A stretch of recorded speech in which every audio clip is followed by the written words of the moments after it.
Je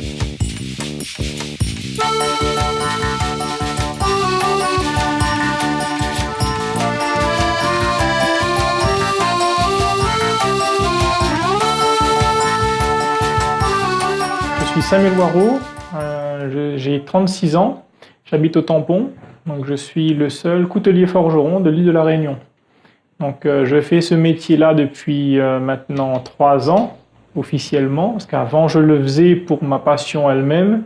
C'est beaucoup de patience, de recherche, et il faut avoir ça en soi, il faut vraiment aimer ce qu'on fait, quoi. Moi je fais quasiment pas de croquis, pas de dessin, sauf vraiment spécifiquement quand on me le demande, pour des clients, pour des réalisations personnelles spécifiques pour les gens. Là je fais des croquis, des dessins spécifiques sur AutoCAD ou autre, et après que je reproduis, mais sinon je forge et je laisse l'acier me parler.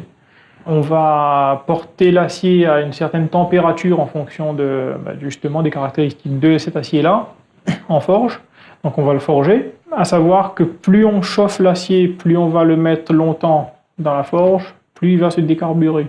Donc il faut travailler vite pour donner rapidement la forme au couteau, pour justement que l'acier garde son maximum de qualité, quoi. Moi j'utilise entre 10 et 15 aciers différents. Pourquoi? Parce que chaque acier a une caractéristique spécifique. Une fois la lame forgée, mise en forme, qu'on la laisse doucement dans la cendre, ou sinon ça dans la forge elle-même pour baisser doucement la température. Ensuite vient l'étape de la mise en forme du couteau, les moutures, c'est-à-dire on fait le tranchant.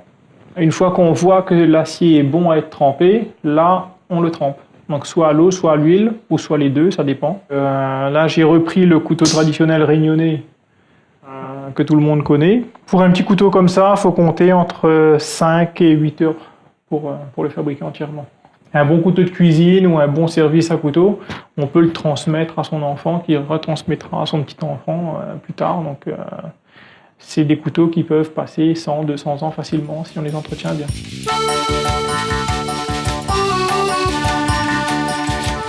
Je m'appelle Marie-Do Fleury, je suis décoratrice sur porcelaine. Alors, j'ai débuté en 1996 en autodidacte, et en 1998 j'ai pu acheter mon tout premier four. En 1999 j'ai pu participer à mon premier fait main avec l'association Art et Tradition.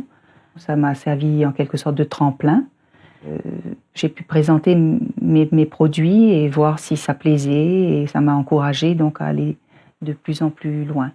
Et donc j'achète de la vaisselle blanche en porcelaine, parfois du grès, parfois de la faïence. Et pour décorer donc ces pièces en porcelaine, on utilise des pigments qui sont des oxydes de minéraux broyés. Ces pigments, ces poudres sont préparées avec un médium qui est un mélange de térébenthine fluide et de térébenthine épaissie. Le décor est entièrement peint à la main, au pinceau, parfois à l'éponge. On laisse sécher et on pourra le passer donc en cuisson. Et donc à 850 degrés, le brillant de la porcelaine est en fusion. La peinture, le décor qu'on a peint dessus est également en fusion. Et au refroidissement, ça sera complètement intégré l'un dans l'autre comme une vitrification. C'est inaltérable. Ça craint le couteau, bien sûr, donc c'est à manipuler quand même avec précaution. Mais ça passe en lave-vaisselle, ça passe au four pour un gratin, pour chauffer une assiette, ça passe au four, micro-ondes et four traditionnel. Ce qui plaît une année ne plaira pas forcément l'année suivante. Il faut tout le temps se renouveler, tout le temps essayer de trouver de nouvelles idées, de manière à ce que les gens aient l'impression de nous redécouvrir à chaque fois. Les gens savent que lorsqu'on me commande quelque chose, je vais prendre le temps qu'il faut, mais ça sera soigné et le plus parfait possible. Déjà, rien que le fait que la personne me dise que ça lui plaît et que c'est beau, c'est quelque chose qui est déjà très important pour moi.